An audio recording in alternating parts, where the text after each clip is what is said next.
Oconomowoc is grieving tonight right along with those closest to the victims. Michelle Fiore joins us outside the distribution plant with more. Michelle? Good evening, Natalie and Jessup. Well, it does remain unclear exactly why Freyron Cornelius allegedly opened fire on guys he'd worked with here for over 20 years. The whole shooting ordeal has baffled his co-workers. Employees returning to work found flags flying at half staff on this windy day.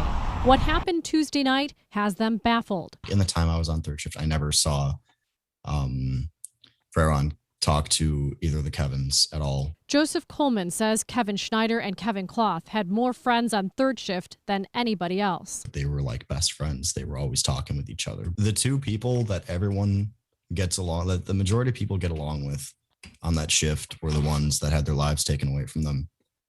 And the guy who no one talks to is the one that ended up doing it. Coleman says there's been tension at the warehouse recently, coming off the holidays with a lot of overtime and dealing with COVID. He doesn't know much about the shooter, just that he was quiet. He was nice. If you talk to him, like, he would nod his head. He'd talk to you a little bit, but he was always a really quiet person.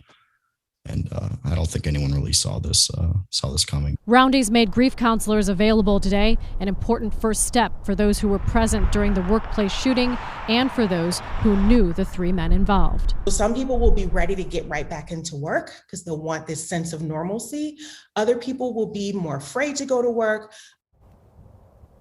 Cornelius has no criminal past. Law enforcement sources tell us that the only thing he's done in his 41 years is get a speeding ticket and go to civil court on an insurance claim. We also reached out to Cornelius's family today. His brother tells me he is also in shock.